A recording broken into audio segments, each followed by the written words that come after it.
Աշխարհի ամենազորեղ ուժերից է արվեստը, մշակույթը։ Մարդը կարող է գալ, գործել, գնալ ու ոչինչ չթողնել իր հետևից, բայց արվեստի ու մշակույթի մարդը չի կարող անհետ կորչել։ Մանավանդ եթե իր թողածը շատ յուրահատուկ արվեստագետի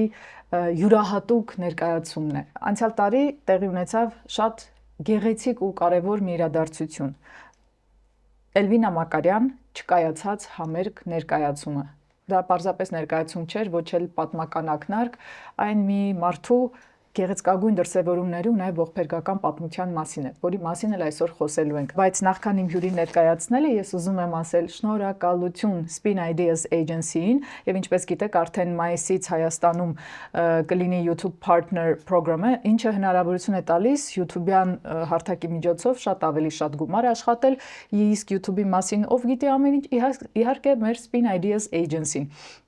Այստեղ YouTube մարքեթինգի եւ producing-ի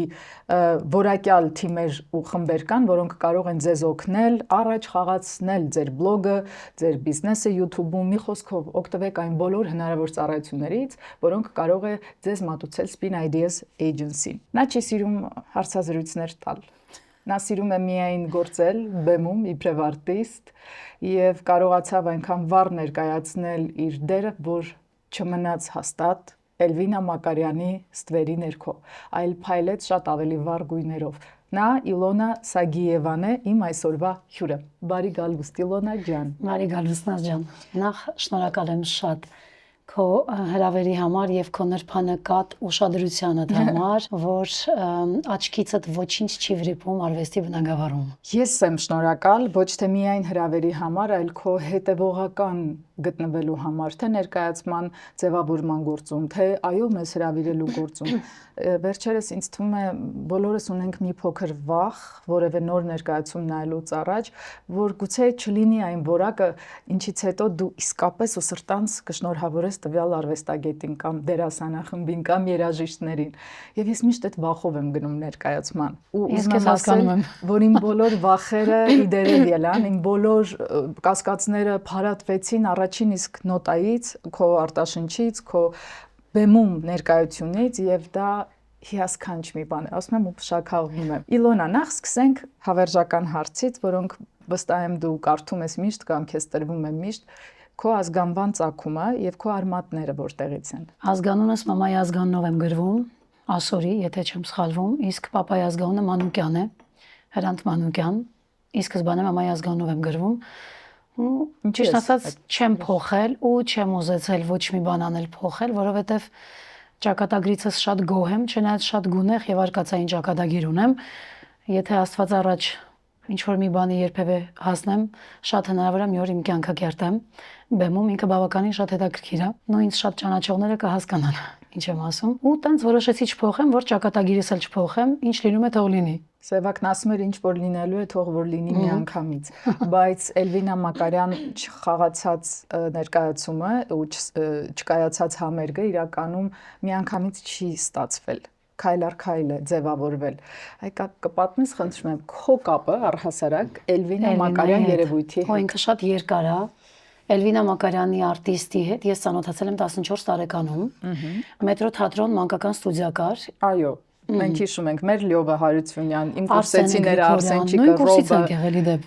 Նույն կուրսում սովորել ենք Արսենը Գրիգորյան, այո, Սուրենա Արուստամյան, ելով կար Ֆելիքսներ այնտեղ, Խաչատրյան։ Ես որ ընդունվեցի, իրանք այնտեղ էին ու տենց իմ ոնց որ ասած երազանքների հետևով սենց հետևից քայլելով գնում էի ու տենց Իլոն, այդ որ թվականն էր։ 94 թվականներ։ Այո, որովհետև 98-ին արդեն երեխեք եկան Մազմանյանի կուրս։ Հա, ես թատերական չեմ գնացել։ Հա, ես հետո ամոթից ընդունվեցի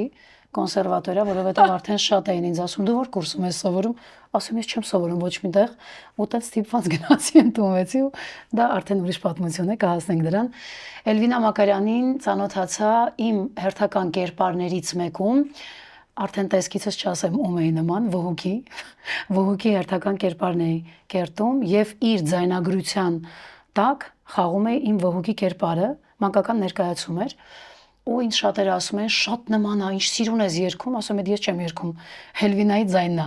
ու ես տենց ծանոթ չեմ եղել իրան։ Հետո տենց անցավ երկար ժամանակ, Սկսեցի աշխատել տղաների հետ, երաժիշտների հետ, ու երաժշտական գծով գնացի։ Ինձ երաժիշտները բազմիցս ասում էին, որ անպայման պիտի Էլվինա Մակարյանի նվիրված համեր գանես։ Ընդունվեցի Jazz College, Աքսել Բակունցի մոտ, որը իդեպ Էլվինայի լավագույն ընկերն էր։ Ներիր երաժիշտ Աքսել Բակունցի մասին է խոսքը։ Երբեմն մենք էմի հետ որ արեցինք կամուրջները, Աքսել Բակունց անուն ազգանունից հետո դու չես պատկերացնում, որ դեռ կային մեկնաբանություններ, որ ասում են, «Էս ինչ բաներ են խոսում, Աքսել Բակունցը երբ է եղել այս պատմությունը», երբ ես ուզում եմ հասկանալ, միթե չի կարելի ճանաչել թեկուզ անցյալի, բայց հիանալի երաժիշտներին։ Այդքան։ Ինքը նաև հանճարեղ մարդ էր։ Վստահ։ Արվեստի բնագավառում շատ ցավով պիտի ասեմ, որ ոչ միշտ ես հանդիպում երկուսը մեկում։ Ինքը այդ երկուսը երևի 10 մեկում անձնավորություններ ինձ համար ամեն դեպքում։ Հետո դարձավ իմ լավագույն ընկերը ինքը։ Հետո Աքսել Բակունցը, որ ինձ առաջին անգամ լսեց, շատ հետաքրքիր էր։ Ես Էլվինա երբեք չեմ երգել։ Փոքրիկ ջազային ստանդարտ տենց երգեցի, Let's face the music and dance, հենց սենց իմ դաղ ձայնով։ Իմ ձայնը իդեպ փոքրուց է այսպեսին եղել։ Բան չասես քեզ։ Ես ու չեմ տալիս։ Թավ ձայնով, որ երգեցի այդ Let's face the music and dance, ինքը լսեց, ասեց ափսոս Էլվինան քեզ չի լսել, էլի Էլվինա, ուր գնում է Էլվինայի անունը, այսենց ինձ մոտ սենց անդադ ոնց որ ճակատագրական հերթականությամբ ինձ սենց հետևում էր։ Հետո տենց քոլեջ ավարտեցի, հետո Երգի պետական ընդունվեցի 98 թվականն էր։ 2 տարի այնտեղ աշխատեցի որպես սոլիստ, այնտեղ Էլեն Արտուր Գրիգորիչը ինձ ասեց, որ մեր օրերի Էլվինա Մակարյանն է, ես տենց լսել եմ ընկերներիցս, որ ինքը նման արտահայտություն է արել։ Կարող եմ ասել, որ իմ առաջի բեմը, սենց ասած լուրջ բեմը եղել է Երգի պետական թատրոնը, որի համար շատ շնորհակալ եմ Արտուր Գրիգորիչին, որ այդ շատ մեծ քանակով մարդկանցից նաև ինձ է ընտրել, շատ քիչ մարդ է ընտրվել այդ ժամանակ, ու այդտեղ տենց ընդունվեցի, աշխատեցի 2 տարի։ Հետո արդեն անցա ինձ սենց իմ ճանապարհով գնացի արդեն երկարվեստի մեջ, ու հետո տղաների հետ որոշեցինք արվեստի բանը Գաֆեսչյան արվեստի կենտրոնում որոշեցինք Էլվինա Մակարյանի նվիրված մի երեկո անել։ Երևի դա առաջի երեկոն էր, դա 17 թվականն էր։ Մի րոպե 2007 ներողություն 2007 թվականն էր։ Ուզում էի ասել, որ չէ, 2007 թվականն էր։ Հավատա շատ հեռու չէր։ Շատ մարդկանց հրավիրեցինք, անգամ մայստրոին Ռոբերտ Ամիրխանյանին հրավիրեցի, բայց ոնց Խաչիկ Սահակյանի հետ էի դրել այդ ծրագիրը ու խնդրեցի, որ բալենին, ասեց ես բալենին չեմ նվագելու, եթե կարող ես մայստրոին դիմի, շատ sense արկածային ա եղել,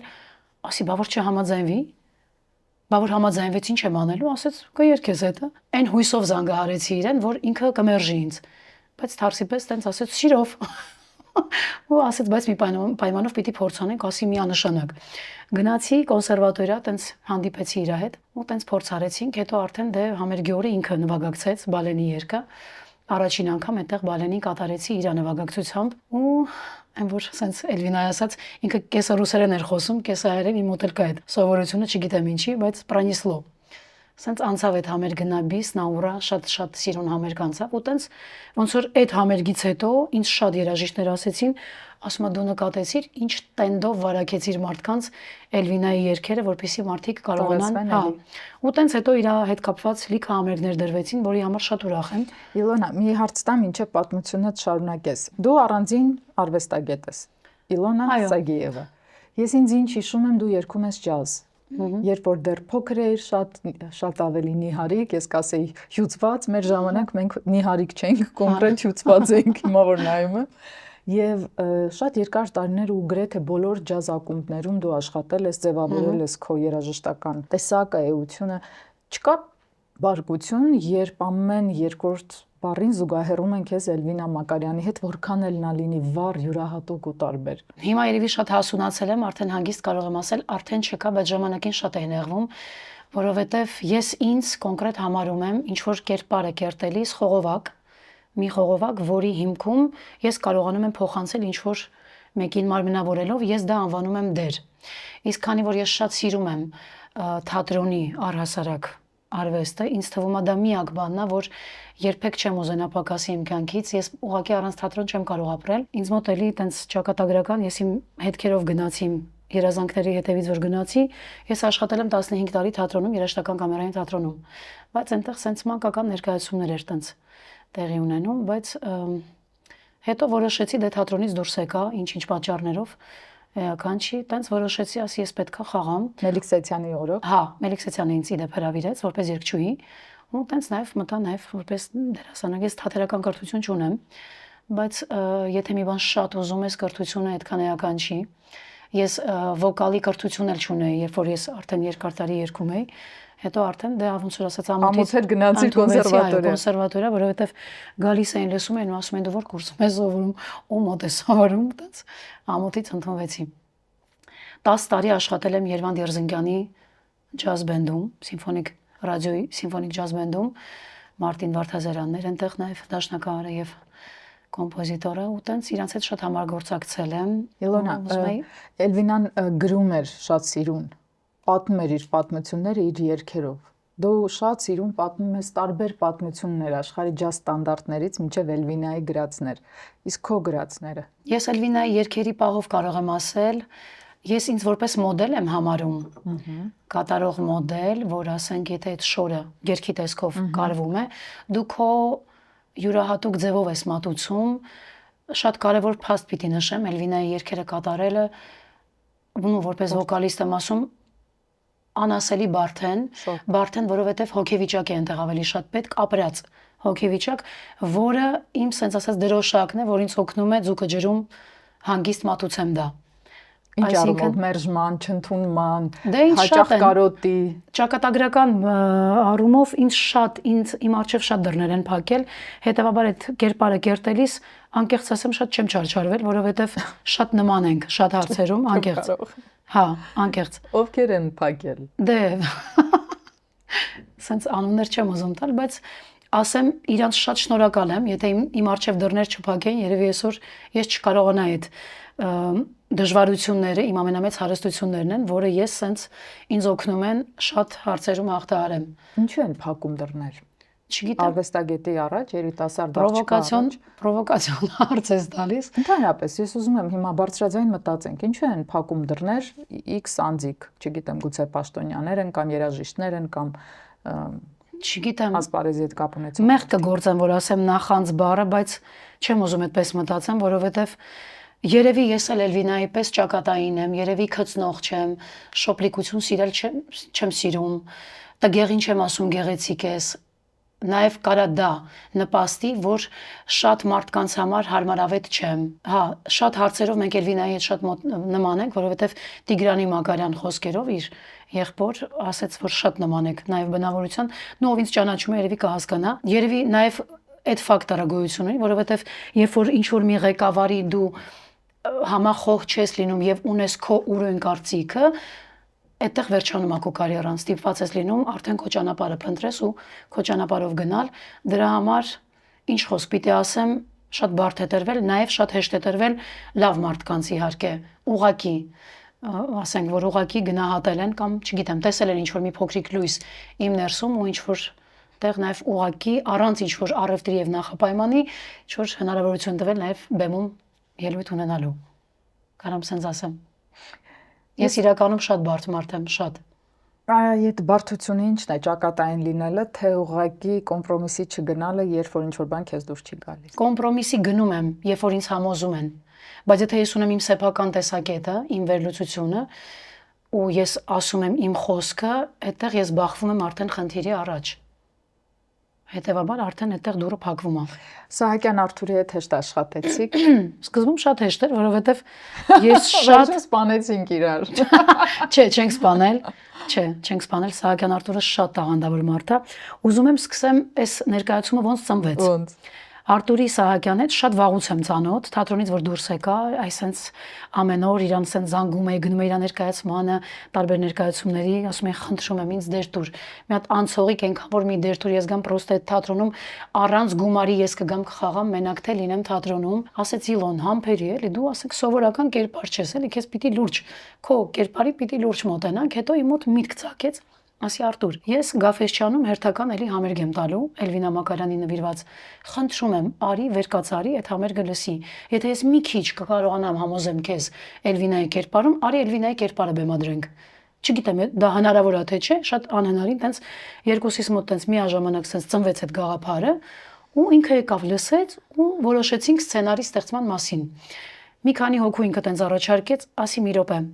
Ռուզանին Մինասյան կդիմեմ, որը եղել է Էլվինայի մոտիկ ընկերուհին Եվ նաև առավոտ օրաթերթի խմբագիրը, այո, շատ հրաշք անձնավորություն է Ռուզանը ու շատ տաղանդավոր։ Ինքը ավելի շատ մանրամասն հետո ավելի կպատմի, եթե երբևէ Ես պարտադիր հրավիրել եմ, այո։ Հա, արժի իրան հրավիրել։ Ռուզանի Մինասյան, в общем, Ռուզանի հետ տենց հանդիպեցինք։ Ռուզանին շատ վաղուց գիտեմ, էլի Էլվինայի ինտերվյուի հիման վրա եմ ես իր հետ հանդիպել, ընկերացել ենք, ոնց որ 100 տարի գիտե իրան։ Ու ասեցի Ռուզան, խնդրում եմ, ինչ որ մի հատ, չգիտեմ, սցենար, մի բան ստեղծի իր հետ կապված։ Ասեց, դե, չգիտեմ, պիտի որ ինտերվյու, ասի ինտերվյուի հիման վրա սցենար ստեղծի։ Ինքը ստեղծեց ու դե Արտուրը մի քանի բաներ տենց ավելացրեց նաև փոխեց եւ այլն, եւ սցենարը պատրաստվեց։ Իշնորհիվ նաև մեր շատ լավ ընկերների, երաժիշտների, բոլորի անունը ցավոք չեմ կարող սենց թվարկել, բայց մի քանիսին կասեմ, Երվանդ Երզնկյանը, Խաչիկ Սահակյանը, Արսենը Բարսամյան, շատ երաժիշտներ, որոնց շատ շնորհակալ եմ, որ այդ երգերի ձայնագրությունները ապահովեցին մեզ համար, որպեսզի համերգը կարճ ասած բոլորս աշխատում են գաղափարի համար։ Առանց ինչ-որ նախապայմանի ոչ գումար ունենք, ոչինչ չունենք։ Սենց զրոյից ու սենց մի ճամպրուկ շոր ունենք ու վերջ։ Մինչև մա ու այդ ոնց որ ասած ձայնագրություններն, հա։ Ու տենց սկսեցինք փորձել։ Ես ուզում եմ ասել, որ Էլվինա Մակարյան չկայացած համերգ ներկայացման ռեժիսորը Արթուր Սահակյանն է, ռեժիսոր, հիանալի արտիստ ու ռեժիսոր եւ սցենարի հեղինակը, ինչպես արդեն Իլոնա նշեց, Ռուզաննա Մինասյանն է, որը նաեւ եղել է Էլվինայի մտերիմներից եւ այն լսող ականջն է եղել։ Դու գիտես, որ ես ձեր սցենարային հրավառությունից հետո մտածում էի, վաղը չեմ ուսոր, բոլորս գնալու ենք այն աշխարհ։ Ո՞վ է գրելու օրինակի մասին լավ սցենար։ Ես այդ մտքերով գիտես, ես մտածել եմ այդ ուղղությամբ հնարավոր է դա գրել, իսկապես հնարավոր է։ Պետք է ինչ-որ մեկի վրա կենտրոնանալ ու պատմել նրա կերպարը հաղորդավարի։ Չէ, մարդկային խնդիրները ու որովհետև նայր, մենք Էլվինային տեսել ենք բեմում էպոտաժային, շատ բառ, շատ սեքսուալ, շատ յուրահատուկ ու այո, կոմպրոմիսի չգնացող։ Բայց մենք չենք տեսել նրա փխրուն ու թույլ էությունը իր տանը։ Երբ ինքն էր իր բասկաթոռը, իր ծխախոտը կամ վիսկին, որը սիրում էր խմել, ու իրականությունը հենց արտիստի սնող իրականությունն է, երբ իր թուլությունները կարողանում է հաղթահարել ու բեմում փայլել, դեռ ուրիշ մոլորակի նման։ Մենք շատ ենք շեշտը դրել, որ ինչքան հնարավոր է գեղագիտական ու շատ սիրուն ֆորմատով իրան մատուցենք։ Այնտեղ շատ նյուանսներ կար, որ պիտի շատ sense գրոտեսկացված լիներ, մենք որոշեցինք դա չանենք, որտեվ, հա, չէ, միևնույն է, մենք շեշտը դրել ենք ավելի շատ իր ստեղծագործության, ստեղծագործ տեսակի վրա, նաև իհարկե հոգեվիճակի, как бы через что она прошла, մոր եւ տղայի մահից հետո, չգիտեմ ինչքանով դա ստացվեց, ամեն դեպքում ես մենակ կարող եմ ասել, որ սցենարը կարդալուց հետո այդ նենց չէր, որ առաջին անգամ էի առնչվում ինտերվյուի հետ, բայց սցենարը, որ պիտի արդեն սովորեի, անկեղծ եմ ասում, 2 ամիս հուզվել եմ կարդալուց, սովորելուց ու ապշում է, ասում եմ, ինչ օրն են գցել իրան ու այս ոնց է ինքը вообще ապրել այսքանից հետո ու չգիտեմ, ես ինքս շատ եմ հուզվել։ Երկու ծանր փաստարկ եւ խորհրդային միության այդ տարիներն էին այդ երկաթե վարակույրով շատ ծանր բեռ որևէ արվեստագետի համար, մանավանդ ազատամիտ մեկի, եւ երկրորդ հայ հասարակությունը երբեք չի եղել ամենահեշտ հասարակություններից եւ որևէ տարբերվող արտիստի նկատմամբ միշտ ունեցել է իր փշոտ վերաբերմունքը եւ ունեցել է եւ ունի, ոչինչ չի փոխվել։ Բացառիկների նկատմամբ միշտ նման վերաբերմունք անխուսափելի է նման վերաբերմունքը, որովհետև մի քիչ բացառիկ մարդկանց համար մի քիչ դժվար է տրվում այս ամեն ինչը, որովհետև բացառիկ մարդիկ ունեն իրենց սեփական կարծիքը, սեփական ապրած փորձից եկած տեսակետը, որը ոչ միշտ է ցավոք ընդունվում։ Ինչ որ կա, էդ կա։ Իլոնաս, երբ է քո մյուս ներկայացումը, խնդրում եմ ասա։ Մյուս ներկայացումը լինելու է մարտի 14-ին եւ ապրիլի 4-ին։ Մարտի 14, ապրիլի 4, ես ձեզ առաջարկում եմ կանանց տոներին ընդառաջ, կանանց տոների ընթացքում, կանանց տոներից հետո եկող տարվա կանանց տոների հետ կապված երբ էլ լինի, գնացեք երգի պետական թատրոն, շատ լավ վայր եք իդեպ ընտրել, որովհետև այդ նեղլիկությունը հա շատ լավն է, մի սենյականոց բնակարանում դրված այդ բանալու անցքից նայողների բանն է։ Արտուր Սահակյանի մտահղացումներ, ինքը շատ հանճարեղ սիրուն լուծումներ է տվել, շատ գրագետ։ Հա, բայց ուզում եմ ասել, որ Արթուրի տված լուծումները 1.5 վայրկյանում աշխատում էին Իլոնայի շնորհիվ, որովհետև նա ուղիղ 1.5, չգիտեմ, րոպե չէր դա, 20 վայրկյանում փոխվում էր, ամբողջությամբ զգեստափոխվում էր, շնչառությունը արդեն համակարգած ու հանգստացրած, բարձրանում էր բեմ, կոպիտ ասած, ոնց որ սենյակից մտնում է բեմ։ Պատկերացրեք, բան չմատնեմ էլի ամբողջ ձեր ունեցվածքը ու երգում էր շատ բարդ երգեր առանց մի վայրկյան շնչառական հանկարծ սխալի կամ թրթիռի ու ես այդքան տեղում շատ չեմ անջատվել նայել եմ չտեսի պես բայց հենց այդքան տեղում արդեն նայում էի որպես դերասան ասում էի ես աղջիկը երբ է հասցնում շունչը տեղը բերել որովհետև sense գիտես հետաքրքիր մի հատ sense բան կասեմ վստահ եմ քեզ համար նորություն չի որ մի բան շատ սիրում ես ամբողջ տիեզերքն է նպաստում թե քո շնչառությունը տեղը բերի, թե քո ասելիքը տեղ հասցնի, անհնարինը դառնում է հնարավոր։ Ու երբ որ չես ուզում, ինքդ քեզ խանգարում ես մի այլ ձևի։ Հետևաբար անհնարին շատ ցանկացողի համար ես վստահ կարող եմ ասել չկա։ Գժություն։ Ես ուզում եմ խոսել ներկայացման sense գաղափարի մասին, ինքը ինչի մասին է, ինքը շատ արդիական թեմա է։ Դու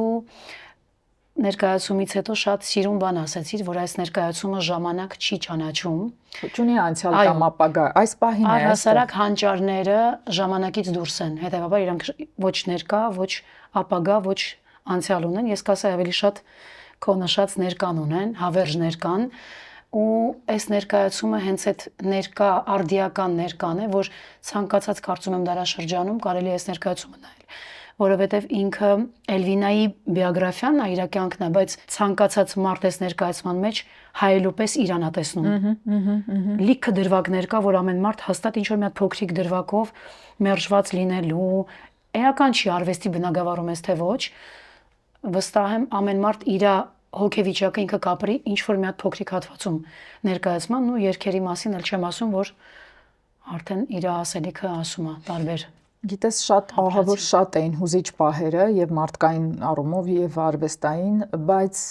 Ուրեք տղաներ երգը Ռոբերտ Ամիրխանյանի այդ հանճարեղ գործը ու հենց Էլվինայի ժամանակին Էլվինայի կատարմամբ, իսկ այդ օրը քո կատարմամբ ինձ եւ իմ ընկերներին ու բոլոր նրանց ովքեր նստած էին, մեզ իսկապես ոչ թե տակնու վրա արեց, այլ գիտես ինչ արեց, մի տեսակ քամեց ու մեր միջից սկսեց հանել այն ցավը, որը մենք խորը պարտակել ենք, շատ խորը ցավը ասես տարել ենք, չգիտեմ որերորդ հետին պլան, որ հանկարծ մենք ցավ չունենք, մեզ մոտ ամեն ինչ լավ է, այդ ինքնախապեյության անդունդի մեջ ենք, էլի, ու այնքան նուրբ ու բայց էլեգանտ նայվ անհրաժեշտ կերպով այդ ցավը սկսեց դուրս գալ, պորտկալ ու երբ դու նայում ես ու լսում ես երգ, որը գրվել է առնվազն 4 կամ 3 տասնամյակ առաջ, բայց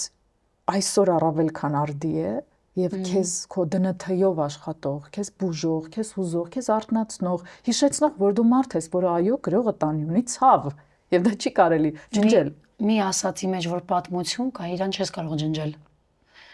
Պատմություն ոչ միայն ասենք տեքստի եւ թեմատիկ, այլ նաեւ ապրացի, իսկ այդտեղ շատ հուզիչ մի հատ հատված կա, որ պիտի գնար ինքը հաղթեր ուրիշտեղ, որ նոր իր երկրում իրան ընդունեն, շատ ցավալի է, շատ մարդիկ այս ֆրազան շատ անգամ կրկնում են, հասկանում են միտքը, կիրառում են սենց գիտակցաբար, բայց հետո հենց գալիս է նորից գործելու պահը, բոլորը ուրանում են այդ ֆրազայի գաղափարը, որ ներկայում իտոգում իրանք չեն գնահատում այն մարդկանց, իսկ հիմա շատ տաղանդավոր մարդիկ կան, ինձ համար հայ ազգը շատ տաղանդավոր է։ Ես շատ կուզենայի, որ հայ ազգի մեջ մի հատ հանճարեղ գիծ ծնվեր իրար գնահատելու ու ես ուղղակի խենթանում եմ այն մարդկանց համար, շատ բազմիցս մարդկանց մեջ եմ դա տեսել, արվեստագետների համար մի քիչ դժվար է բարձրաձայն իրանց հիացմունքը արտահայտեն, որը ես քո մեջ դա տեսա,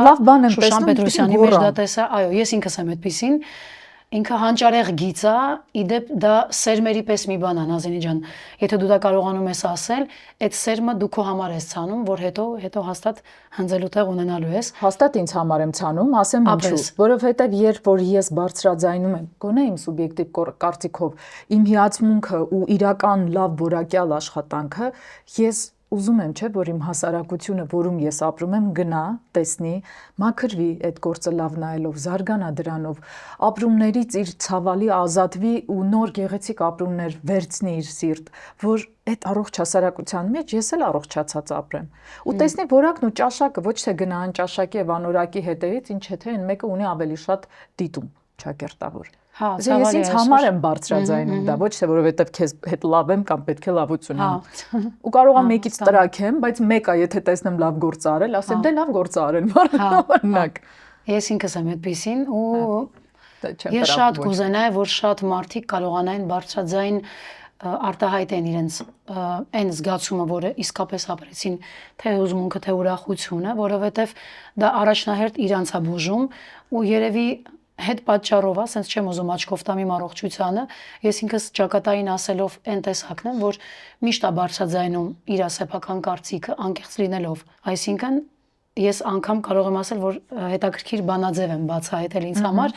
նաև կարող եմ sense կիսվել շատ մարդկանց համար, դուք էլ այդպեսի եղեք, որպեսզի երբեք չհիվանդանաք, որովհետև երբ որ նախանձելի արդին է հարվածում։ Չէ, իսկապես, եթե օրգանները առողջ պահելու համար, մեր բոլոր օրգանները առողջ պահելու համար, ընդհանրապես պիտի անկեղծ լինենք։ Եթե պսիխոսոմատիկայի տեսանկյունից նայենք, իհարկե։ Իհարկե, ամեն ինչը ունի իր խնդիրը, օրինակ խզված, խրպոտած ձայնը իր, այն ծունկի խնդիրը իր, առաջ գնալու խնդիրներով մի խոսքով չտանենք ձեր գլուխները։ Ես ես խոստանում եմ մի առիթով գտնել լավ բժշկի այս թեմայով խորանալ։ Իլոն, ո՞րն է քո ամենասիրելի պահը այդ ներկայացման մեջ։ Ինքը շատ սիրելի է ու հուզիչ, փոքրիկ տղա երգը, որ ես երգում եմ Էլվինայի հետ դուետով, շշմելու է։ Ես ամեն անգամ այդ երգելուց հազիվ եմ արցունքներս պահում, որ մաքուր նոտաները տեղ հասնեմ, իհարկե մի քիչ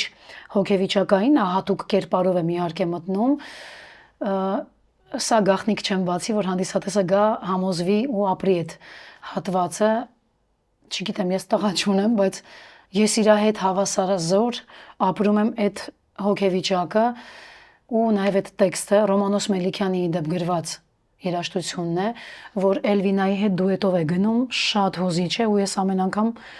հիմա կարող եմ հուզվեմ, որ շատ խոսեմ, շատ հուզիչ է, դա միակ բանն է, մեկ էլ վերջում մենությունը, ամբողջ ներկայացումը իրականում իր մենության մասին է, ամբողջ ասենց ասած միտքը ներկայացման մենության, բոլորիս մենության մասին է, որ ինչ որ մի կյանք մեզ տրված է ժամանակավոր ակնթարթային կյանք, ընդհանրեն այդ ակնթարթը ոչ միայն ֆիքսել, շատ քչերին է ցավոք սրտի տրվում այս կյանքում ֆիքսեն այդ ակնթարթը, ֆիքսենք ու ուղղակի պահենք ու հետո երևի հետոից հետո գալիս է շնորհակալ լինելը, որ մենության մեջ շատ չմնանք, չգիտեմ։ Երևի մի օր, երբ որ ես համարձակվեմ նկարել կամուրջներ տարբեր նախագծերի մասին, ես կպատմեմ ինչպես գրեցինք փոքրիկ տղան մի վարդ տեսավ սպանված աղավնու համար։ Ինչպես որոշվեց, որ այդ երգը պետք է լինի, ինչպես ձայնագրեցինք, այսօրվա պես հիշում եմ։ Դու որ սկսեցիր, ավելի ճիշտ Էլվինայի կատարումով, հա, տառն անգամ հնչեց։ Ես հիշում եմ, որ ամեն ինչ կորավ, ես մնացի մենակ այդ երգի հետ եւ Էլվինայի կատարման հետ։ Ես գնացի 2007 թվական, հիշեցի բոլոր այդ վայրի վերումները, ժամանակաշրջանը, նկարահանումները, ապրումները, մայրիկիս, պրեմիերան, արցունքները, մինչև հիմա երբ գրում են ու այնքան հետաքրքիր է ինչպես մի երգը կարող է դառնալ կամուրջ տարբեր սերունդների, տարբեր ժամանակաշրջանների եւ անգամ տարբեր ճաշակների միջև եւ բերել բոլորին իմի։ Էլվինայի ներկայացումից ես շատ կուզենայի գրվեին նման ինչ որ սցենարներ, միգուցե եւ հորինվեր ու շատ կուզենայի, որ կիրառվեր հայ հենց կոմպոզիտորների լավագույն, միգուցե եւ շատ չճանաչված ստեղծագործությունները, որոնք անսահման թռիչք են տալիս ու նորից սենց возвращаешься на круги своя ու սենց նորից ապրեցնում ես, որ այդ մարգարիտները նորից այդ ցեխերից պիտի անել ու նորից սենց մատուցել ու ես շատ ուրախ եմ, որ այդ ստեղծագործությունը հնարավոր եղավ այս ներկայացման մեջ կիրառելու։ Վերադառնում ես ի շրջանս յուր։ Այո։ Ես ուզում եմ ասել, որ նմանատիպ մի բան ես անձամբ արել եմ բանաստեղծություններով եւ օրինակ մարտի 19-ին համեցեք Park Bridge եւ եթե իհարկե սիրում եք բանաստեղծական մշակույթ, եկեք եւ ժամանակակիցներին եւ դասականներին վայելեք։ Նրանք իսկապես հանճարեղ են գրել ամեն տառ ու տող ու ես հուսով եմ, որ կարողանում եմ փոխանցել, հաղորդել նրանց թողած ժառանգությունը։ Իլոնա ջան,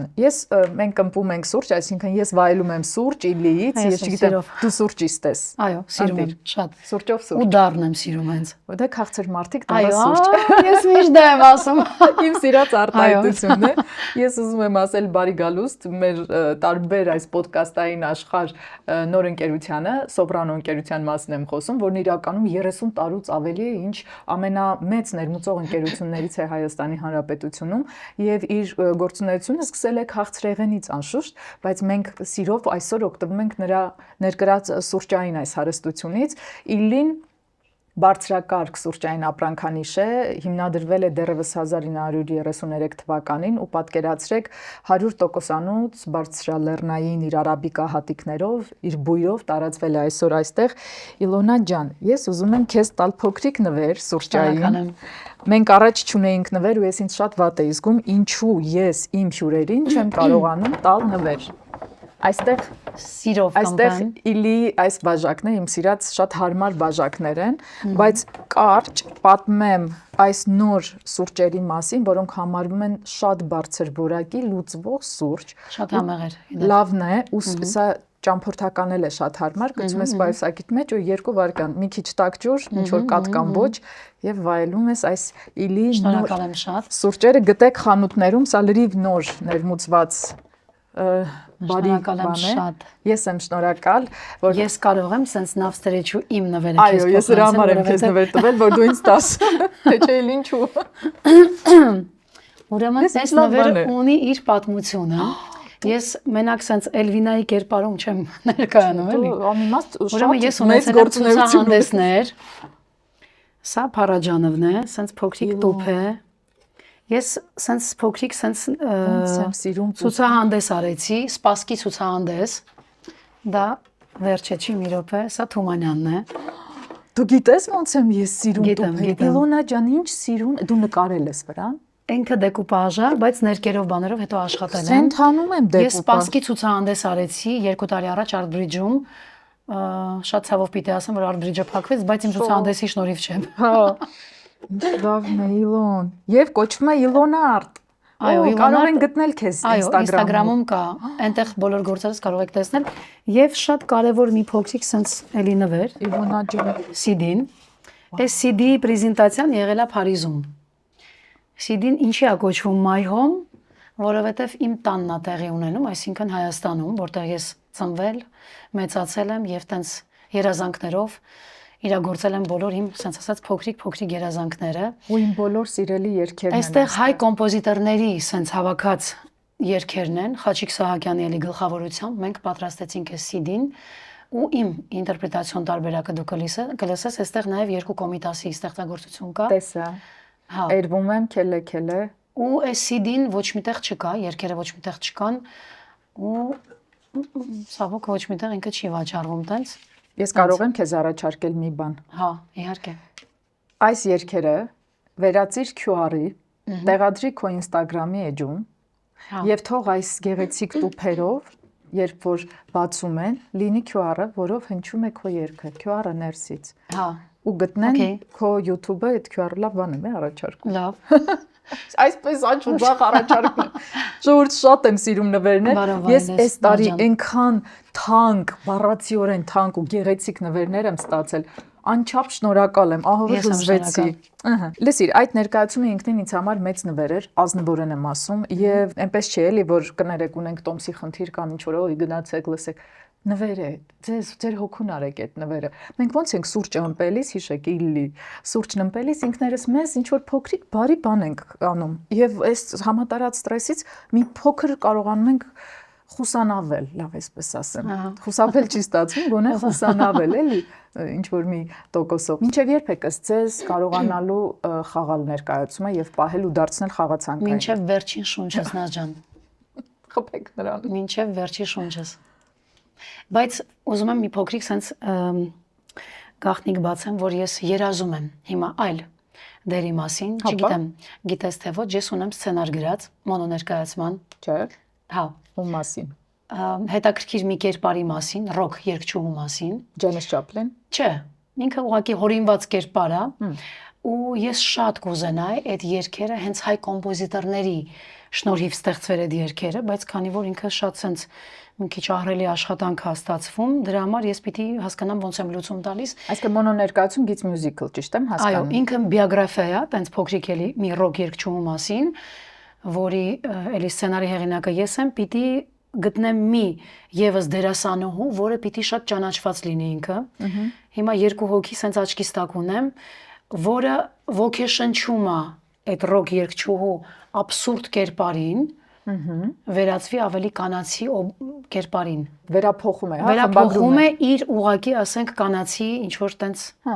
կերպարով։ Հիմա տենց չգիտեմ, դեռ տենց վերջնական պատրաստ չէ սցենարը, պիտի աշխատեմ վրան ու բնականաբար ես ռեժիսոր չեմ կարող բեմադրել ինքս։ Կարող է հետո 10 տարի հետո դառնամ ռեժիսոր, ինչու՞ չէ, կփորձեմ ամեն դեպքում։ Ես վստահ եմ, որովհետև ինչ որ մի պահի ստեղծագործ դերասանը նորմալ սկսում է չափազանց շատ զարգացնել իր ռեժիսորական աչքը եւ հաճախ դա նույնիսկ բեմում սկսում է խանգարել։ Ու դու ստիպված թողնում ես քո բուն գործունեությունը եւ արդեն անցնում ես ռեժիսորական կամրջով։ Իրականում Նազ ջան, մի մարդ որ շատ մի բան ուզում է, ու եթե դա կարողանում է համոզիչ մատուցել, իրան ոչ մի մասնագիտություն պետք չի։ Կանոններին եթե տիրապետում ես եւ եթե դու կարողանում ես համոզես քո մտահաղացումը, ինքը արդեն ստացված է լինում։ Համոզել ամենաբարդ բանն է, որովհետեւ շատ պրոֆեսիոնալներ իրանց բոլոր ունակությունները գիտական ֆորմատով մեկը մնում են ստվերում։ Ու չես կարողանում հասկանաս ինչու։ Գիտես, վաճառքը եւ ստեղծագործելը երկու տարբեր բաներ են։ Արվեստագետը կարող է շատ գեղեցիկ ստեղծագործել, բայց միշտ չի որ կարողանում է ճիշտ վաճառել, ճակերտավոր, ճիշտ ցուցադրել իր եղած։ Դե դրա համար արվեստագետը առևտրական չի, դա իր գործը չի, ինքը պիտի ուղղակի ստեղծագործի։ Չէ, բայց հիմա այնպես է փոխվել ամեն ինչ, որ անգամ բժիշկը, որը հիանալի վիրահատող է, ստիպված պետք է վերածվի նաև դա վաճառողի։ Հենց կոնկրետ իր գործը։ Հա, ես մի քիչ կոչենք սոցկայքեր, հա։ Instagram-ով ցույց տալ, պատմել ինչ ես արել։ Ես օրինակ ամաչում եմ երբեմն խոսելուց, թե ինչեր եմ արել իմ մասնագիտության բերումով, ոչ մարդկային։ Ամաչում եմ, որովհետև ինձ թվում է դե արդեն արված է դա, ինչքան կարելի արածի մասին խոսել կամ հետահայաց կամ ներկայումս ներկայացնել։ Պարզվում է, որ ամեն վարքյան պետք է, որովհետև չգիտեմ, մոռանում եմ, ու ես տեխնիկայից շատ հեռու եմ ու ասենք հիմա ես բախվում եմ այդ դարաշրջանի հետ։ Իմ գործը ստեղծագործելն է ու ինձ համար շատ իրականում դժվար է տրվում ինքնագովազդ անելը, որը ես ոչ մի ձև չեմ սիրում։ Ես կանեմ Իլոնայի գովազդը, գովազդ չի, իրազեկ եղեք, գնացեք այդ հիանալի ներկայացմանը երգի թատրոնում եւ այս տուփերի գաղափարը ինձ շատ դուր եկավ եւ նվերի տուփ է, որում տուփ, որը աղբի չի վերածվում, այլ դառնում է քո տան կարևոր անկյունում հիանալի մի բան։ Այստեղ կարելի կոնֆետներ պահել, ոչ միայն զարդեր, կարելի է ճիր պահել համեղ, ճիշտ բանով տակը դրան։ Ուրախացա ես եւ հիշեք, որ սրճելիս դուք կարող եք վերցնել լին, սրճել, բացել տուփը, վերցնել մի ճիր, ինչ որ գեղեցիկ ծիրանի, հա, անշաքար ճիր ու վայելել։ Պակը եւ նրա հետևանքները առանց ճիր ինչ տուփ։ Մունաթա էլի գալիս, հայկական մունաթա սպառ է։ Իլոնաս, ասա ինձ խնդրում եմ, հիշում ես արդյոք այն ժամանակ, որովհետև ես հիշում եմ այդ этаպը, երբ քո թանկագին ամուսինը, որը այսօր երբեմն ավելի շատ է աշխատում, քան ես ու դու իրար հետ միասին, քեզ տեսավ, սիրահարվեց եւ որոշեց, որ աշխարհը պայթին, նա պետք է գրավի քո անպաշար ամրոցը, որովհետեւ նա չգիտեմ ոնց է արել դա, բայց այդ փաստ է։ Իդեպ ամուսնուս հետ կապված մի հատ շատ հետաքրքիր բան պիտի ասեմ։ Բացի այն, որ ես անասելի բարդ մարդ եմ, ի շնորհիվ իր անսահման առանց պայմանի սիրո, ես այսօր կարողանում եմ ապրեմ իմ ուզածով։ Իսկ դա ցավոք սրտի շատ քիչ արվեստագետներն են միգուցե տրվում, երկուսը մեկում։ Ես առաջին հերթին իրան եմ շատ շնորհակալ, Վարդան ջան, շնորհակալ եմ քեզ շատ, որ դու ինձ ուղղակի դիմանում ես։ Դիմանում ես, որովհետև սա իսկապես դիմանալու բան է։ Ու ինքը բացի, որ չի խանգարում, ինքը մի բան էլ օգնում է։ Իմ երկու ցուցահանդեսն էլ ինքն է հենց օգնել, որ կարողանամ ես ներկայացնեմ, ես կտավների կավի, կոլաժ, տենց ցուցահանդես եմ ունեցել Նարեկացի կենտրոնում։ Հենց դեկուպաժով թե տարբեր։ Չէ, այնտեղ կավ էր։ Միայն կավ։ Կավ, կտավ, իմ էսքիզները, կտավները։ Որտեղ ես դու նկարել սովորել։ Չեմ սովորել։ Ես 2 ամիս գնացի ուղղակի լուսուստվերի գաղտնիքը sense հասկանալու համար, ավելի շատ երևակայությունս էի նկարում, ինչով ոգեշնչված էի, իսկ ոգեշնչված էի բնությամբ, մարդկանցով եւ իրանց փոխհարաբերության sense այդ ամեն ինչի դրսևորումից ելնելով ծնվեց ինձ մոտ տենց ասելիք կտավի տեսքով խեցեգործությամբ շատ վաղուց եմ զբաղվել ու որոշեցի ինչու ոչ կարելի է նման ինչ-որ ասելիքով ցուցահանդես անել, որի վերնագիրը մարդկանց մարդիկ են պետք գաղափարներ, այդ մարդկանց մարդիկ են պետք գաղափարը ծնվեց երազումս չէ պետք, մարդուն մի քիչ մարդ է պետք։ Այո։ Ու այդ գաղափարը ծնվեց, բայց վերնագիրը ցուցահանդեսից բարի գալուստ իմ աշխարհ այդ խորագրով էր, որը տեղի ունեցավ Նարեկացի արվեստի կենտրոնում ու տենց շատ հետաքրքիր Ես լսում եմ ու հասկանում եմ մի կարևոր բան։ Իլոնա, գիտես։ Ես հետո կուղարկեմ ցուցահանդեսները կնայես, եթե հետաքրքիր է։ Ես կխնդրեմ, որ ուղարկես ու մենք հնարավորության դեպքում նաև տեղադրենք, որպեսզի տեսնեն մարդիկ ինչի մասին են խոսում։ Առաջի տիկինն էր եկել Ռիտա Սարգսյանը, հիացած էր ներկա, այդ ես փոքրիկ ցուցահանդես համերգ էի արել ու շատ սենց ճիշտ ասած շատ անսպասելի էր, որ ինքը եկավ, ու որ ինքը եկավ, սենց իսկ դրսում շատ ուժեղ անձրև էր Ասի վсё, ոչ մեկ չի գալու, սենց անիմաստ էս ամեն ինչը սենց դրել եմ համերգ ցուցահանդես էր։ Ոյ, 10 տարի առաջ կլինի երևի։ 8 տարի առաջ, 8-9 տարի առաջ էր։ Հա, 18-ին։ 18, ոյ, չեմ հիշում թվականը։ Հիշողությունս լավ չի, բայց մի 8-9 տարի առաջ էր։ Այդ ցուցահանդեսը որ արեցի ու տենց շատ էին հիացել Խաչիկ Իսահակյան տրիոյով տենց շատ քիչ երգեր էի ընտրել 5 ստեղծագործություն որ շատ մարդիկ չհոգնեն ավելի շատ հետո ցուցահանդեսը վայելեն իսկ ցուցահանդեսը ես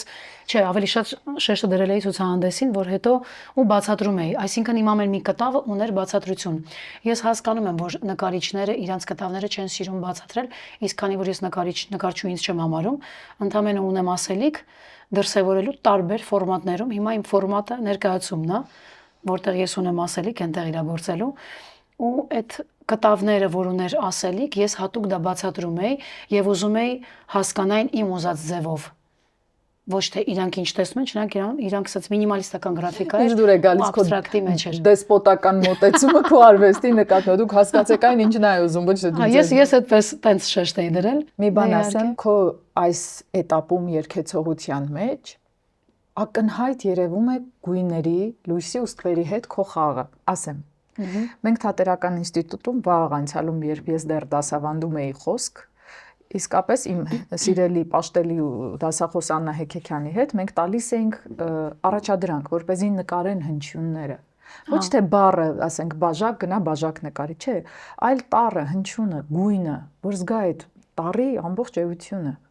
ու այդ ժամանակ խոսքը գունավոր է դառնում որովհետև դու հասկանում ես որ ամեն հնչյուն ու մանավանդ ամեն տառի մեջ տվյալ հնչյունը ունի տարբեր երանգ տարբեր գույն տարբեր բնավորություն ու քո այս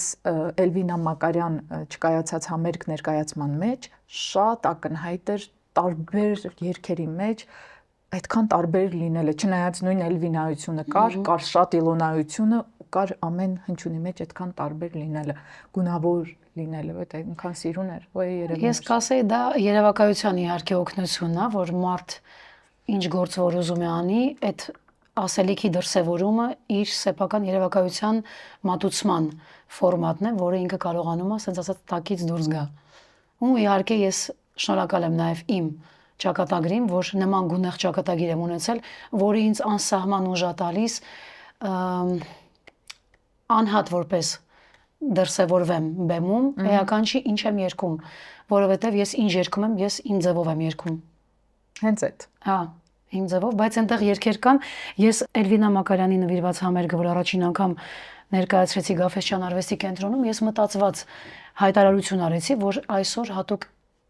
կերգեմ որոշ հատվածներ այնպիսին, որ ձեզ ոնց որ ասած կփորձեմ ձեր մեջ արտնացնեմ իր կարոտը, միգուցե մի քիչ նմանացնելով իր ձայնին,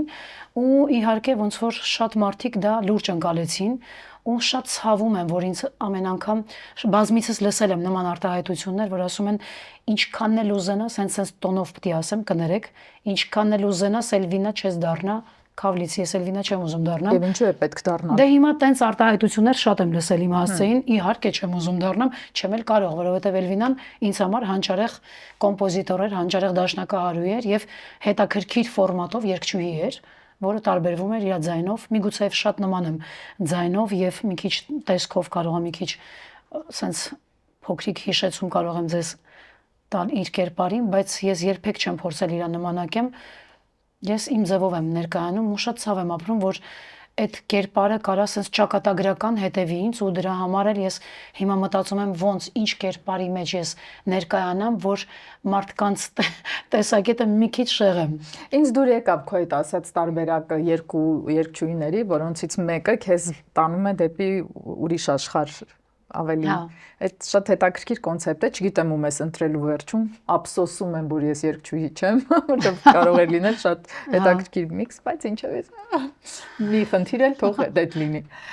Իլոնա, մենք անընդհատ վերջերս խոսում ենք նրանից, որ թե որակի խնդիր կա, երիտասարդ սերունդը, հասարակությունը եւ այլն, բայց ես ճանաչում եմ շատ երիտասարդ երեխեքի, տղաների թե աղջիկների, որոնք այնքան ճաշակավոր են, որոնք այո հետ են գտնում են մեր ռետրո երգերը, դրանք գեղեցիկ ձևով ներկայացնում են անգամ ռիլերի մակարդակում,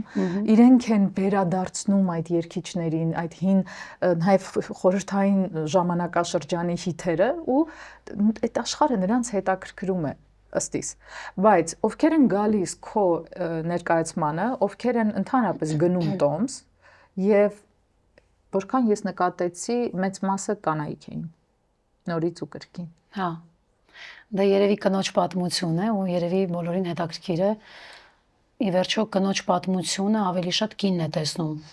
հայելի որպես իր կյանքը, այդ եթե ես տղամարդ լինեի ու տղամարդու ինչ որ կերպար խաղայի, բնականաբար ավելի շատ տղամարդկանց երևի կհետաքրքրեր, չգիտեմ։ Չէ, էլի կանայք էին գալու, իմանաս։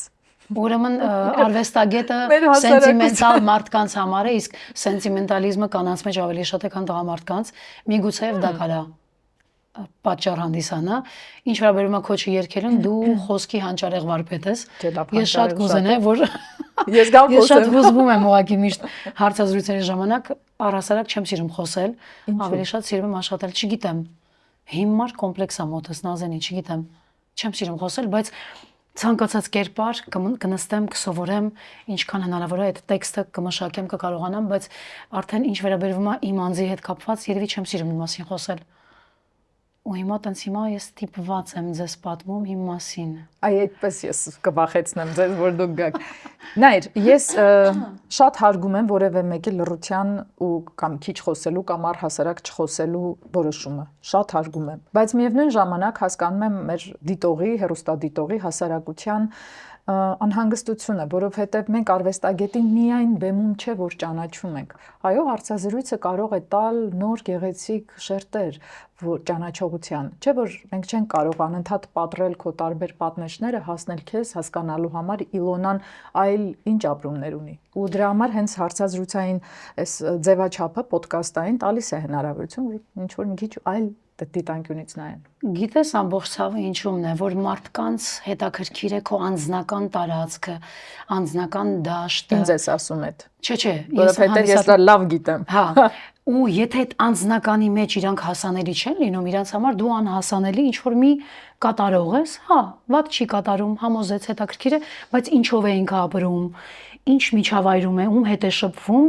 ու իրանք այս ապրելակերպից համարձակվում են որոշում կայացնել, քեզ ինչ որակավորում տան մարդ վերնագրի։ Օրինակ, մեծամիտ։ Հա, ինչ շատերն են ասել, որ ես մեծամիտ եմ, ես ընդամենը հեշտ հասանելի չեմ։ Դու ուղղակի փակ ես։ Չէ, ես փակ չեմ։ Իմ ընկերները, ովքեր ինձ հետ մի քիչ որ շփվում են, ասում են ոնց, դու սենց մարդ ես, ու դու սա փակում ես, ու դու ծածկում ես։ Դե ասում շատ, հա, որտեվ երևի խոցվել եմ։ Գիտես, գալիս է մի հատ տարիք, որ արդեն ոչ թե առողջությանս համար չեմ մտածում։ Երևի ժամանակն եմ սկսել գնահատել ու ժամանակը արդեն սենց կաթիլ մարգարիտի նման չեմ ուզում ամենքին բաշխեմ։ Նա ֆիլտրման ժամանակ։ Գիտես, ընկերություն անելուց էլի մինչև վերջի սենց խազը նվիրվում եմ, տրվում եմ առանց ինչ որ պայմանի, առանց հեռանկարի ինչ կլինի,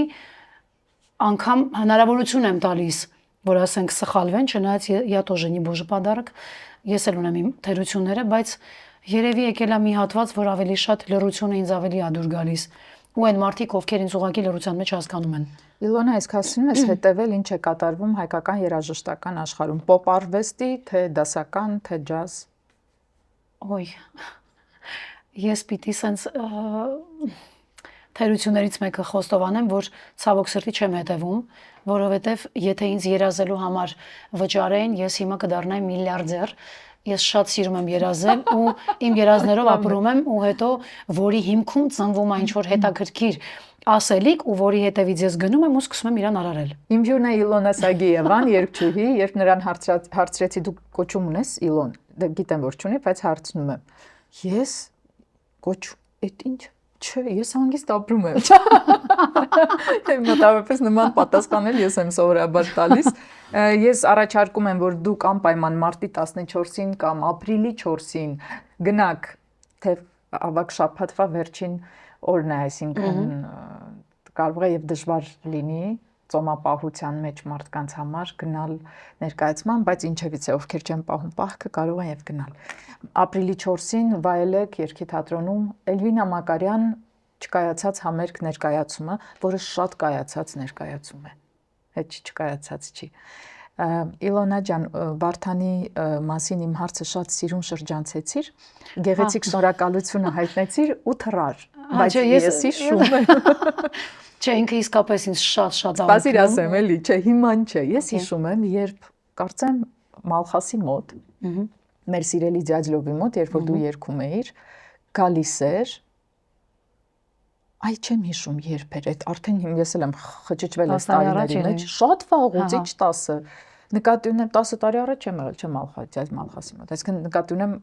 գալիս էր ու տենց մի տեսակ անթարթ նայում էր։ Հետո ինքը երբեք իմ համերգներին ներկա չի եղել։ Համերգներին չէ։ Մի անգամ ես հիշում եմ ակումբներից մեկում երևի Ձյաձլովի մոտ կարող է պապլավոկում էր։ Պապլավոկում լինում էր։ Հիշում եմ ինչ որ միտեղ իրան այդ հայացքն եմ հիշում, թարս նայեցի, ես բան ով է, այսքան ուշադիր բան, հետո ինքը շատ հումորով մարդ է։ Ահա որ։ Եթե ճակատագիրը բերի մեզ այն հարթակին, ես քեզ անպայման կծանոթացնեմ իր հետ, ու եթե ես մի օր մահանամ, ես ծիծաղից եմ մահանալու, որովհետև ինքը ինձ առավոտից իրիկուն ծիծաղացնում է։ Ինձ դուր է գալիս այդ կոնցեպտը։ Լուրջ եմ ասում։ Մահվան այդ տարբերակը երբեք չէի մտածել։ Չէ, դե ոչ թե շուտ պիտի գա այդ օրը, ոնց որ։ Բայց թող ծիծաղից գա։ Հա, ես երևի ծիծաղից կմահանամ, որովհետև ինքը շռայլ է այդ հարցում, հումորների։ Հա, ինչ պիտի ասեմ, շնորհակալությունս։ Չէ, արդեն ասել ես։ Ես հասկացա քեզ, ուզում եմ ասել, որ արվեստագետի համար իսկապես մեծ բարեբախտություն է լինել ամբողջական, թե իր բեմական կյանքում եւ թե իր անձնական կյանքում։ Այս այդ գեղեցիկ օրինակներից է եւ ասենք շնորհակալություն այն բոլոր տղամարդկանց, որոնք կարողանում են ձևավորել այդ ամբողջը։ Թե չէ մենք միշտ կանանց ենք միայն մատնանշում այդ ես ավելի շատ կմաղթեի թե կնոջը, թե տղամարդուն առանց նախապայմանի ուղղակի սիրեին իրենց զուգընկերոջը բարդ ինչ որ խնդիրներ ցանկացած ընտանիքում լինում է, բայց այդ խնդիրները կարելի է հաղթահարել ուղղակի, չգիտեմ, մենք անվանում ենք դա ներողամտություն, բայց ես չեմ ուզում ներողամտություն անվանել, որովհետև ես ինքս ներելու ունակություն չունեմ, ցավոք սրտի, այո, չունեմ։ Հանգիստ դեմքով ես դա ասում, Իլոնա։ Ես անկեղծ եմ ուղղակի ասում, որովհետև շատերը միգուցե ասեն, որ իրանք կարող են ներել, սուտա չեմ հավատա, որովհետև ներելը առհասարակ ես ընդունում եմ, որ ներելու հնարավորությունն ու ունակությանը մենք իրավունքներ չունենք ներելու կամ չներելու, մեր գործը կուրորեն սիրելն է եւ ուղղակի վստահելն է ու ներողամտության հարց այնտեղ չի առաջանում, սա իմ սեփական ուղղակի տեսակետն եմ ասում, Նազջան դու կարող ես չընդունել ու շատերը կարող են չընդունել, բայց ներումը ի վերջո Տերը, որ մեզ հնարավորություն ա տրվել անսահման սխալվելու եւ անգամ այդ սխալներից ելնելով իրար ուղղակի սիրելու եւ հասկանալու։ Ես կասեի ավելի շատ հասկանալու ունակություն մենք պիտի ձեռք բերենք եւ առանց ինչ որ պայմանների եւ սկզբունքների ուղղակի սիրել։ Հասկանալով սիրել, դա արդեն ենթատեքստը ներողամտությունն է, որը չի բարձրաձայնվում։ Շատ տարբեր են բանաձևումները ներումի մասին։ Ես երևի կուզեի, որ անսահման չլիներ սխալվելու կարողությունը, այլ մարդը իր համար դներ ճակերտավոր սահմանափակում, որպեսզի եթե մեկի նկատմամբ սխալ արարք է արել, եւ ներում է ստացել, այլևս չկրկնի դա, որովհետեւ անսահման ու անընդհատ սխալվելը մանավանդ նույն կետով, ինչը մեզնում շատ է տարածված։ Գիտես, դառնում է մի տեսակ դե լավ, այս անգամ պահքը պահեմ, ներումս ստանամ, հետո շարունակեմ հաջորդիվ բամբասել, վատաբանել, ատել, վնասել, խոցել, թաղել, ծեփել։ Չէ, դու շատ տենց գրոտեսկացված օրինակ վերեցիր։ Ես կասեմ հետեւյալը, էլի իմ բանաձևից ելնելով, եթե մի բան շատ սիրով անում ես, սրտանց, ես կարող եմ ասել հանգիստ, որ ես դա մեղք չեմ համարում, որովհետև դու ուզել ես դա անես։ Իհարկե ես նաև ընդգծում եմ այն փաստը, դու ինչպիսի մարդ ես։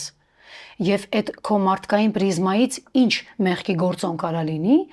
ու ես մանյակների մասին չեմ ասում, որովհետև մի քիչ այդպես է ստացվում։ Հա, չէ, ես հիվանդների մասին չեմ խոսում, ես խոսում եմ առողջ մարդկանց մասին, ովքեր մեղքի գործոնը փակագծերի մեջ, եթե ստատիստիկայով դա մեղքի գործոն է, բայց դա ինքը սիրով է արել, ես չեմ համարում դա մեղք։ Ինքը իր սրտի ցանկությունն է արել։ Հիմա դու ինձ շատ յուրահատուկ մոտեցվում է, լրիվ նոր edge մեր այսօրվա ոդկասթում մենք կարող ենք եւս 3 ժամ այս թեմայով մեր Իլոնը չկա։ Չէ, իհարկե, եթե դու ինքդ քո մեջ քեզ չես սպանում քո մեղքի զգացումից, ես հասկանում եմ ինչ ես ասում, ավելի ազատ ես, բայց այդ չի նշանակում, եթե սխալ ես արել, այդ սխալը սխալ չի, եթե դու հնարավորություն ունենք ուղղակի սթափվելու, հասկանալու, իսկ մեկին սպանել, կարևորը շատ մեծ սիրով։ Չէ, սպանելու առումով մի քիչ ես մարդու մասին եմ խոսում, չէ, առողջ մարդու մասին եմ խոսում իհարկե, իսկ ինչ վերաբերվում է սխալների, դա միակ մեր հարստություններն են, որի հիմքում մենք կոփվում ենք եւ մարդուն ես միշտ կավի հետ եմ համեմատել, որովհետեւ ինչքան շատ մենք թրծվում ենք, իսկ թրծվում ենք միայն սխալների շնորհիվ, ավելի գնալով ավելի զրնգուն ձայն ենք ունենում։ Եվ մեր ի վերջո ես մարդու ամբողջ կյանքի նպատակը նա է, որ մարդ պիտի ամեն գնով լինի երջանիկ, վատ իմաստով չէ։ Ամեն գնով էլի եմ ուզում հատուկ թարգմանեմ ինչ նկատի ունեմ, որ եթե մարդ վատ նկատառումներով է ընդգծում ամեն գինը, ես դա նկատի չունեմ։ Եթե դու կարող ես իսկապես միշտ երջանիկ լինել, եղիր, որտեղ դա մեր ամբողջ կյանքի իմաստն է։ Երջանիկ լինելու։ Ապրեք երջանկորեն, այդպես է ասում նաև Իլլին, մեր շատ սիրելի գործընկերը, որը միացել է մեզ, եւ ես Իլոնա ջան, համակարծիք եմ քեզ հետ, որ պետք է ապրել երջանիկ։ Ընդ որում ես որ մի օր մեկին պատմում էի, որ իմ ափսելվալուց սկսած մինչև տան ամենահասարակ դարակների դասավորում ես սիրում եմ անել եւ անում եմ սիրով, զարմանում էր, որ ինչպես կարելի է դա սիրել։ Դե հիմա եթե չուզելով անեմ, չի ստացվի։ Եթե ես մի բան չեմ ուզում, ոչ ինձ մոտ կստացվի, ոչ աշխարհը կսկսի կործանվել, ինչ որ գլխից բան կընկնի, կողքի մարդը կընկնի, մի բան տեղի կունենա։ Դրա համար ես աշխատում եմ ցանկանալով անել որևէ բան, որը մանավանդ օգտակար է կամ պետք է կամ անհրաժեշտ է։ Այդ առումով, հա, պետք է անել սիրով, ապրել սիրով ու լինել սիրով։ Իսկ ես ուզում եմ նաև շնորհակալություն հայտնելով Spin Agency-ին հիշեցնել, որ մայիսից Հայաստանում կլինի YouTube Partner Program-ը, ինչը հնարավորություն կտա YouTube-ի միջոցով աշխատել նախ գումար, երկրորդ ավելի շատ գումար, եւ YouTube-ի մասին իհարկե Spin Agency-ն գիտի ամեն ինչ, այնպես որ կարող եք դիմել YouTube մարքեթինգի եւ producer-ի թիմին, որոնք ձեզ կօգնեն առաջ խաղացնել ձեր բլոգը, բիզնեսը YouTube-ում, մի խոսքով բոլոր հնարավոր հարցերով։ Իլոնա ջան, ամենածանր պահին քո կյանքի ում ես դիմում, գուցե մարդ անհատ ընկերուհի, ամուսին, ով է քեզ ճիշտ կարողանում ուղղորդել կամ ով է հանում այդ դեպրեսիոն անդունդից, որը սովորաբար լինում է որևէ արվեստագետի հետ։ Սա ինձ համար շատ ինտիմ թեմա է, որովհետև սովորաբար չեմ սիրում խոսել, բայց միանշանակ բարձրաձայն կարող եմ գոռալ Տիրոջը, միանշանակ իրան, որովհետև իմ բոլոր ճանապարհների միակ, որ ձեռքս երբեք բաց չի թողել, դա ինքն է եղել, ու ցանկացած խոչընդոտից ելնելով էլ ինձ տվել է այդ երևի իմաստուն վերլուծական սենց մոտեցումը, որ ես կարողացել եմ ցանկացած իրավիճակից կարողանամ մարդկային, սենց ասած, լուծում գտնել եւ ուղղակի դուրս գալ այդ իրավիճակից, ու ես ի շնորհիվ իր գոյության համարում եմ ինձ շատ երջանիկ մարդ, որովհետեւ եթե ես գտնվում եմ արվեստի բնագավառում սենց մեկը, ես իմ բոլոր երազանքները իրագործել եմ, եթե հիշում ես, ես ստեպել եմ պարել։ Ես այդ շատ լավ եմ հիշում։ Ուզում մի փոքրիկ դեպ պատմեմ, ուրեմն դու կար կտոր, որ դու համ պարում էիր, համ երգում էիր, էլի այդ շատ դժվար էր այդ շնչառակը, ուզում եմ հիշել։ Ինչ որ հատուկ բաներով շատ դժվար։ Գրիգորիչն էր որոշում, այդ կրունկ փառատոն կար։ Այո, կրունկը հայտնի։ Այո, այո։ Ես մի անգամ եկա, տենց ստեպ էինք բարում խմբով, ու Գրիգորի չնայած ասեց, «Էս երկելը թողել ես, ասի не дождётесь, հիմա ուրիշ երազանք եմ իրագործում», ու տենց ստեպով ներկայացա։ Ինչ եմ ուզում ասել, ես իմ բոլոր երազանքների հետևից գնալով, նաև մտածելով ոնց պիտի իրագործեմ ու հավատացնում եմ այն գաղափարը, որ ես կրում եմ իմ ներսում Տիրոջ հետ կապված, երևի դա միակ ուժն է, որ ես մինչև այսօրս հասել եմ այս կետին։ Ու ես շատ կուզենայի, որ չգիտեմ, ես որպես օրինակ կարող եմ հանդիսանալ շատ այն հուսահատված մարդկանց համար, երևի այս խոսքերը կասեմ այն դեպքում, երբ որ իմ մասին ֆիլմ նկարվի, այդ ժամանակ ասելիքը կլինի մեսիջ որպես այն մարդկանց, հուսադրված մարդկանց, ովքեր հոգնում են պայքարելուց, արդեն հոգնում են ինչ-որ բանի հույս ունենալուց, ես երբեք չեմ հոգնում ու իմ հույսը պադոշի պես երբեք չի մարում, այո։ Հա, դա միակ բանն է ու ինձ կոտրելը գնալով ավելի դժվար է լինում։ Երբ շատ ես ուժեղանում, դժվար է դառնում համագործակցելը։ Հետո ասում ես, ինչի են դռներ փակում քո առջև։ Հարցիդ պատասխանը տվեցիր։ Դրա համար ես սա այդ ամբողջը ինքնուրույն եմ անում։ Գիտես, որ մի բան խնդրում ես, եթե դու, ասենք, բանաստեղծություն գրելուց հեռու մարդ ես, դա էլ է քեզ տրվում։ Ես այդ հրաշքին հավատում եմ, որովհետև ես դրա մեջով ապրել եմ ու անցել եմ, ու ես որպես օրինակ կարող եմ բարձր գոռամ, ասեմ անհնարին, ոչինչ չկա, եթե դու շատ խնդրում ես ու շատ ուզում ես։ Իլոնա, իսկ չէ՞ որ ասում են, վախեցեք ձեր երազանքներից, դրանք այո ունեն իրականանալու հատկություն։ Բայց դա կայֆ է։ Միշտ չի, որ մարդը հստակ գիտի ինչ է ուզում եւ ինչու, ու միշտ չի, որ գիտի իր ցանկության ու երազանքի իրականացումից հետո ինչ բեռ է ստանցնելու։ Երբեմն դա շատ ծանր բեռ է։ Նույն արվեստագետի ես ավելի ծանր բեռեր եմ տարել։ Ես տենց բաներից չեմ վախենում։ Քո խոսքերի ենթատեքստում ես սենց լսեցի հետեւյալը, որ հանդիսատեսը կարող է քեզ քարկոծել, սխալ հասկանալ։ Ես ոչ մեկին բացատրելու չունեմ։ Շատ նման բռնեցիր իմ տոնը, բայց ես այդ տոնով չէի ասել։ Չէ, ես բացատրելու ցավոք սրտի ոչ մեկին ոչինչ չունեմ։ Ես ընդհանրապես սիրով ապրում եմ իմ կյանքը եւ օրինակ եմ սենց դառնում նաև իմ մոտիկ ընկերներին, ովքեր իմ ապրելակերպն են տեսնում, իմ վերաբերմունքն են տեսնում արվեստի, մարդկանց, բնության, կենդանիներին։ Ի վերջո դու քո ապրելակերպով ես, չէ՞, կարողանում ապացուցես ով ես դու։ Ցավոք սրտի ես իմ ապրելակերպին մոտ չեմ թողում։ Ինձ առաջարկել են, որ գան լայն մասաների։ Հա, տենց նկարեն տունը եւ այլն, ինչ պայմաններում ես դու ապրում, ինքը մի քիչ շատ է բնութագրում մարդու կեցվածքը։ Ես մերժել եմ դա, որովհետեւ իմ անձնական տարածք չեմ սիրում, որ մտնում են։ Բայց նկարչի տունն է, քո տունը, թե երաժշտի։ Ես քեզ կհրավիրեմ, դու հետո տենց մեջբերում կանես։ Մի բառով, երաժշտի թե նկարչի։ Ծնված արվեստագետի ես կասի։ Այդ ուզում էի ասել, բայց որ դու ասեիր։ Իմ գույներով, հա։ Բայց որ դու ասել, ես չասեի։ Սենց հետաքրքիր տուն է, ամեն դեպքում ես ու Վարդանն ենք ստեղծել այդ տունը, ու ես շատ սիրում եմ այդ տունը, որ վերջնական կառուցվեց։ Ես ուզում եմ ամեն պատի անկյունը պատչեի, որ սենց վերջապես ես իմ ուզած սենց երազած տան մեջ, սենց փոքրիկ հեքիաթում կարող եմ ապրել եւ ստեղծագործել, հա, ամեն ինչ։ Պատի գույներ, սպիտակ գույն ես չեմ սիրում, իմ տանը սպիտակ գույն չկա։ Ես կարող եմ ասել, որ առաստաղը դեղին գույն է։ Մնացածը արդեն դու կտեսնես։ Գիտես, ես որ երիտասարդ էի, ահա որ չէի սիրում սպիտակ պատերով տներ։ Հիմա որ մեծացել եմ, հիվանդանոցի սենց երդվում եմ, քեզ ունեմ մի ցանկություն, միայն մաքուր սպիտակ պատ, բայց հետո հիշում եմ Երևանյան փոշիները եւ հասկանում եմ, որ էլի սպիտակ չի լինի այդ պատը, կդառնա մոխրագույն երկրորդ օրը։ Չէ, ես սպիտակ գույն չեմ սիրում, սպիտակ գույնը սիրում եմ միայն կտավի վրա, որ իմ ամբողջ երևակայությունով փչացնեմ այդ սպիտակ գույնը։ Ես սիրում եմ սպիտակ սուրճի բաժակներ, որ ներսում լինի սպիտակ, որ ես սուրճի գույնը տեսնեմ։ Ինչ հետաքրքիր։ Օրինակ սև սուրճի բաժակ չեմ սիրում։ Ինչի՞։ Որովհետև սև սուրճի բաժակի մեջ սուրճը հետաքրքիր չի, կոնտրաստ չկա։ Որովհետև քո մոտ ասոցացվում է, կարող է ինչ-որ կեղտեր լինի այնտեղ, դու չնկատես։ Դա էլ միտք չկա։ Կեղտակորից գույները։ Չէ, կեղտը մարդու ներսում է։ Եթե այդ մտադրությունը չկա, սև բաժակով էլ կարելի է խմել։ Դե որ ճար չի լինում, խմում եմ, պարզ է, բայց ես գերադասում եմ, որ ինչ որ սպիտակ բաներ սիրում եմ ես ամեն դեպքում, պանիր, բաժակ։ Պատը ոչինչ, տարբեր։ Պանիր,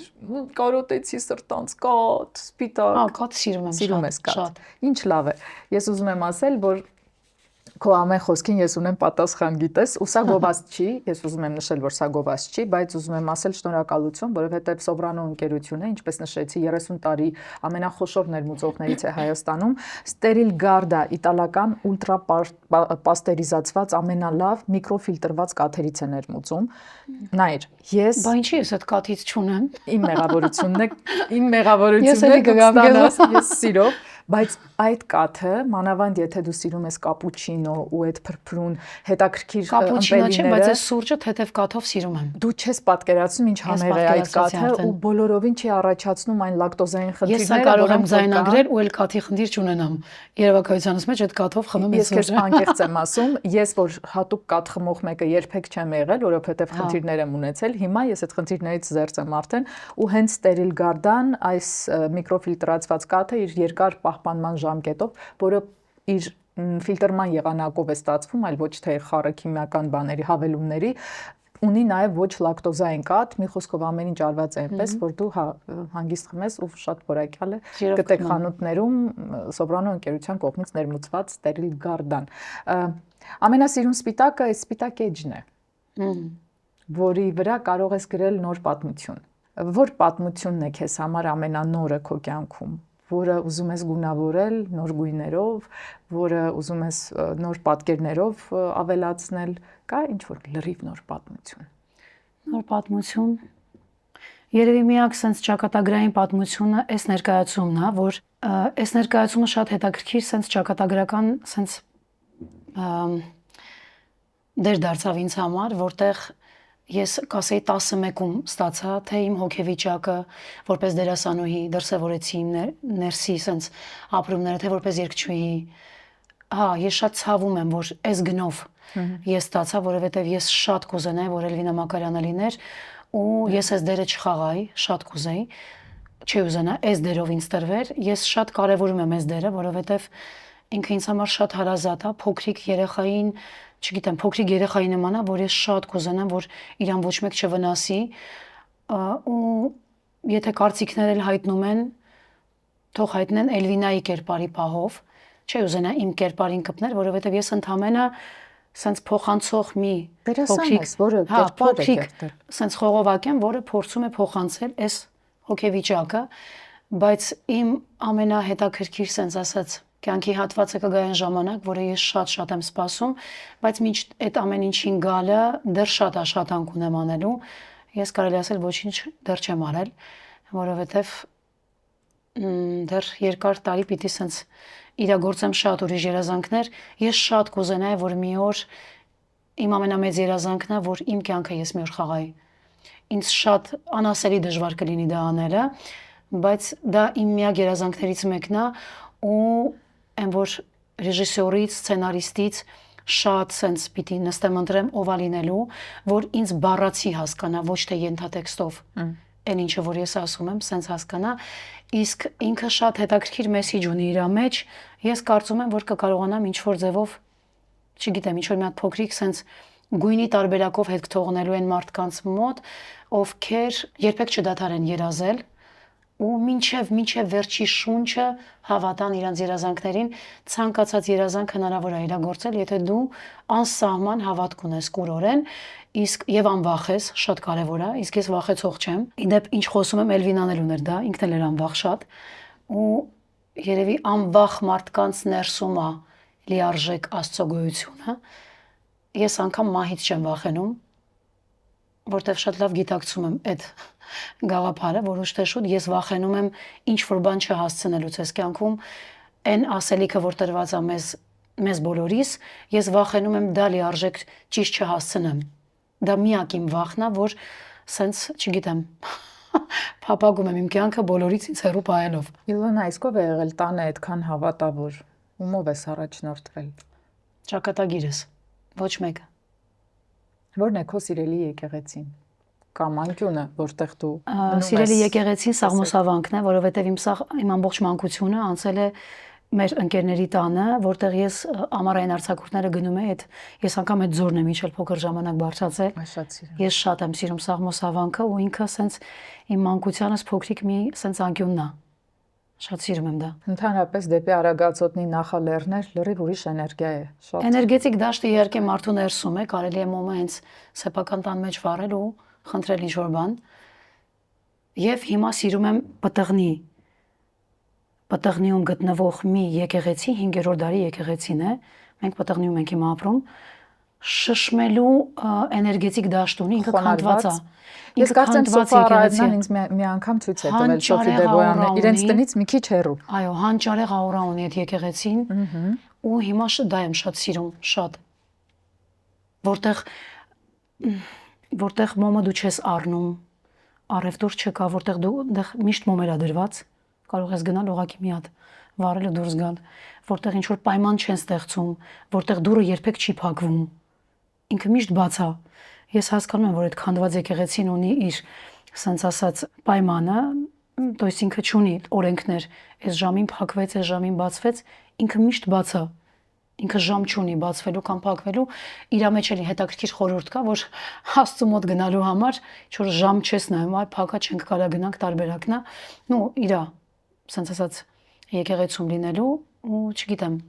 շատ հետաքրքիր խորհուրդ ունի իր մեջ քանդված լինելով։ Իլոն, ես իհարկե մենք եկեղեցիներին չենք ասում քանդված, ասում ենք խոնարհված, որովհետև քանդված չեն, չէ,